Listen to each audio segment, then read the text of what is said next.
बोलो शंकर भगवान की जय। आप लोगों को आज मैं भगवान शिव को प्रसन्न करने का उपाय बताऊंगा। भगवान महादेव को प्रसन्न करने का उपाय बताएंगे। महादेव भगवान शिव का नाम आशुतोष भी है, अवघड़दानी भी बोला जाता है। महादेव शिव जी को तुरंत प्रसन्न करने वाले उपाय मैं आप लोगों को बताऊंगा, और कुछ ऐसे उपाय है उसको करके महादेव को आप तत्काल प्रसन्न कर सकते हैं। इसलिए उन्हें आशुतोष कहा जाता है और उनको भोला भी कहा जाता है। तो हम जानते हैं श्री भगवान शंकर जी को प्रिय ऐसे 11 सामग्री जो भगवान शिव जी को अर्पण करने से भोलेनाथ हर कामनाएं अपने भक्तों का पूर्ण करते हैं। यह सामग्री जितने भी उनको प्रिय है, जो मैं 11 सामग्री के बारे में बताया हो, वो मैं सबसे पहले आप लोगों को बता दूं। सबसे पहला, भगवान शिव को जल प्रिय है। बिल्वपत्र, आकड़े का पुष्प जो आक और मदार भी बोला जाता है, धतूरा, भांग और कपूर, दूध, चावल, चंदन, भस्म और रुद्राक्ष, ये 11 सामग्री भगवान शिव को बहुत प्रिय है। इससे भगवान शिव बहुत जल्दी प्रसन्न हो जाते हैं। तो आप लोग भी यह सब सामग्री भगवान शिव को चढ़ा करके भगवान शिव को प्रसन्न करें और अपनी सभी मनोकामनाएं पूर्ण करें। जल, शिव पुराण में बताया गया है कि शिव जी भगवान शंकर ही स्वयं जल है। शिवलिंग पर जल चढ़ाने का महत्व भी समुद्र मंथन की कथा से जुड़ा है।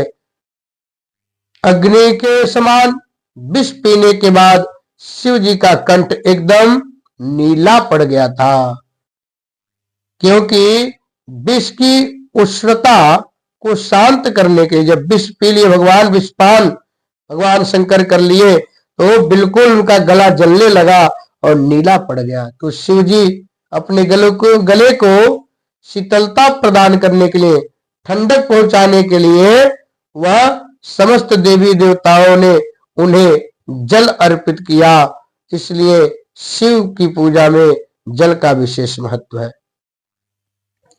बिल्वपत्र, भगवान शिव के 3 नेत्र है, तीनों नेत्रों का प्रतीक है 3 पत्ती वाला बिल्वपत्र। बिल्वपत्रतः 3 पत्ती वाला बिल्वपत्र शिव जी को अत्यंत प्रिय है।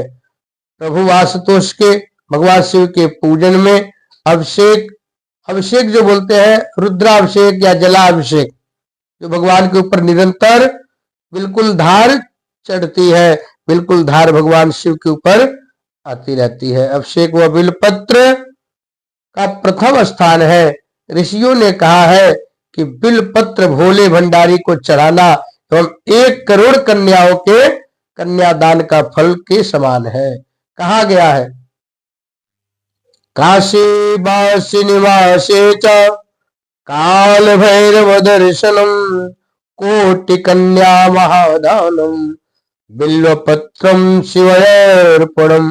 जितना कोटि कई लाख कन्यादान करने का फल मिलता है, उतना फल केवल 1 बिल्वपत्र चढ़ाने से प्राप्त होता है। भगवान शिव के तीनों नेत्रों का प्रतीक है बिल्वपत्र, जो आंकड़ा जिसको मदार बोला जाता है। शास्त्रों के अनुसार शिव पूजा में 1 आंकड़े का फूल, मदार का फूल चढ़ाना सोने के दान के बराबर बताया गया है। जितना सोना दान करने से फल प्राप्त होता है, उतना केवल मदार आंक का फूल चढ़ाने से फल की प्राप्ति होती है। धतूरा का जो विधान है, भगवान शिव को धतूरा भी अत्यंत प्रिय है। इसके पीछे पुराणों में जहां धार्मिक कारण बताया गया है, वहीं इसका वैज्ञानिक आधार भी है। भगवान शिव को कैलाश पर्वत पर रहते हैं। यह अत्यंत ठंडा क्षेत्र है, जहां ऐसे आहार और औषधि की जरूरत होती है जो शरीर को उष्मा गर्मी प्रदान करे। वैज्ञानिक दृष्टि से धतूरा सीमित मात्रा में लिया जाए तो औषधि का काम करता है और शरीर को अंदर से गर्म रखता है, जबकि धार्मिक दृष्टि से इसका कारण देवी भागवत पुराण में बताया गया है। इस पुराण के अनुसार शिव जी ने जब सागर मंथन में निकले हुए हलाहल विष को पी लिया तब वह व्याकुल होने लगे, बिल्कुल उनको घबराहट होने लगी। तब अश्वनी कुमार ने भांग धतूरा बेल आदि औषधियों से शिव जी की व्याकुलता बिल्कुल खत्म कर दी। उस समय से भगवान शिव जी को भांग धतूरा प्रिय है। शिवलिंग पर केवल धतूरा ही न चढ़ाए बल्कि अपने मन के विचारों का भी मद घमंड और मोह माया भी भगवान शिव को अर्पण कर देना चाहिए। भगवान शिव कहते हैं हमें न तो तुम्हारा धन चाहिए, न तुम्हारा बंगला चाहिए, न आपका गाड़ी चाहिए, न घोड़ा चाहिए। हमें तो आप अपना काम क्रोध मद लोभ ये सारा दे दो। अपना पैसा रुपया बंगला घोड़ा गाड़ी अपने पास रखो। भगवान शिव हमेशा ध्यान मग्न रहते हैं। भगवान शिव भांग ध्यान केंद्रित करने में मददगार होती है, इससे वे हमेशा परम आनंद में रहते हैं। समुद्र मंथन से निकले विष का सेवन महादेव ने संसार की सुरक्षा के लिए अपने गले में उतार लिया। केवल संसार की रक्षा करने के लिए, जगत की रक्षा करने के लिए हलाहल विष भगवान शिव पी लिए। भगवान को औषधि स्वरूप भांग दी गई, लेकिन प्रभु ने हर कड़वाहट और अपने नकारात्मक को आत्मा सात को दिया, इसलिए भांग भी उन्हें प्रिय है।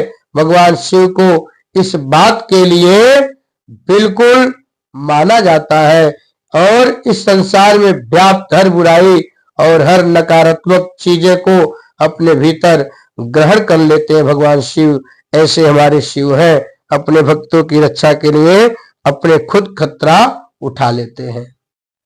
जो कर्पूर होता है भगवान शिव को प्रिय है। जैसे हर आरती में गाया जाता है, बोला जाता है कर्पूर गौरम करुणावतारम संसार सारम हृदयारविंदे भवम भवानी सहितम नमामि, भवम भवानी सहितम नमामि। यानी कि जो कर्पूर से समान उज्जवल है, कर्पूर की सुगंध वातावरण को शुद्ध करती है और पवित्र बनाती है। भगवान भोलेनाथ की इस महक से और उनके स्नेह से अतः कर्पूर शिव पूजन में बहुत ही अनिवार्य है। दूध हर समय भगवान शिव को चढ़ाया जा सकता है, हर सोमवार को अवश्य चढ़ाना चाहिए। जैसे सोमवार में दूध का सेवन भगवान शिवलिंग के ऊपर चढ़ाना चाहिए, लेकिन श्रावण मास में दूध का सेवन निषेध है। दूध इस मास में स्वास्थ्य के लिए गुणकारी के बजाय हानिकारक हो जाता है, वह श्रावण में नुकसान करता है दूध। इसलिए श्रावण मास में दूध का सेवन न करते हुए उसे शिव जी को अर्पित करने का विधान बताया गया है।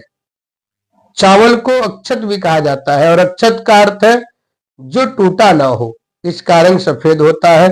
पूजन में अक्षत का उपयोग अनिवार्य है।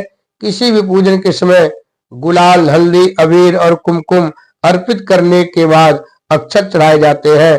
अक्षत न हो तो शिव जी का पूजा पूर्ण नहीं मानी जाती है। यहाँ तक कि पूजा में आवश्यक कोई सामग्री उपलब्ध न हो तो चलेगा, लेकिन अक्षत बिल्कुल चढ़ाया जाता है। अक्षत बहुत जरूरी होता है।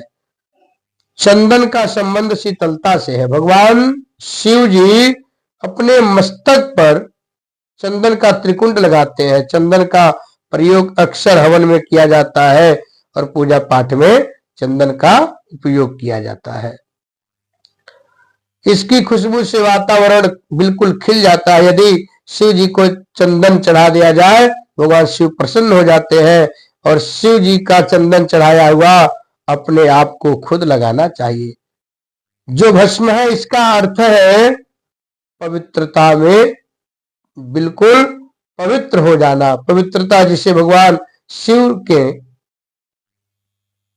शरीर में हमेशा भस्म लगा रहता है। जैसे भगवान शंकर ने एक मृत व्यक्ति को जली हुई चिता में खोज करके इसे अपने तन पर बिल्कुल पूरा लपेट कर लगाकर पवित्रता को समान देते हैं। कहते हैं कि शरीर पर भस्म लगाकर भगवान शिव खुद को मृत आत्मा से जोड़ते हैं। उनके अनुसार मरने के बाद मृत व्यक्ति को जलाने के पश्चात बची हुई राख में उसके जीवन का कोई कण शेष नहीं रहता है। उसके दुख ना सुख ना कोई बुराई और ना ही कोई अच्छाई बचती है। इसीलिए वह राख पवित्र है, उसमें किसी प्रकार का गुण अवगुण नहीं है। ऐसी राख को भगवान शिव अपने तन में लगा करके घूमते हैं। भस्म को अपनी पत्नी की आखिरी निशानी मानते हुए तन पर हमेशा लपेट करके भगवान सती भस्म के कणों के जरिए हमेशा उनके साथ में ही रहे, ऐसा भगवान शिव का मानना है। रुद्राक्ष भगवान शंकर ने रुद्राक्ष की उत्पत्ति की कथा पार्वती जी से कही थी। एक समय भगवान शिव जी ने 1000 वर्ष तक समाधि लगाई। समाधि पूर्ण होने पर जब उनका मन बाहरी जगत में आया, तब जगत के कल्याण की कामना वाले महादेव ने अपनी आंखें बंद की। तभी उनके नेत्र से जल के बिंदु पृथ्वी पर गिरे। उन्हीं से रुद्राक्ष के वृक्ष उत्पन्न हुए और वे शिव की इच्छा से भक्तों के हित के लिए वह एक बहुत बड़ा अमृत बन गया और बहुत बड़ा वह मूल्यवान हो गया। देश में बिल्कुल हर जगह रुद्राक्ष मिलता है। उन वृक्षों को जो लगाते हैं उसका रुद्राक्ष बहुत अद्भुत हो जाता है। वृक्षों पर जो फल लगे हैं वे ही रुद्राक्ष कहे जाते हैं। वही रुद्राक्ष भी संपूर्ण फल देता है। बोलिए शंकर भगवान की जय। तो आप लोग इस तरह से उपाय करके भगवान शिव को प्रसन्न कर सकते हैं, महादेव को प्रसन्न कर सकते हैं। यह वीडियो आपको कैसा लगा कमेंट के माध्यम से अवश्य बताएं। कमेंट में हर हर महादेव अवश्य लिखें। बोलिए शंकर भगवान की जय।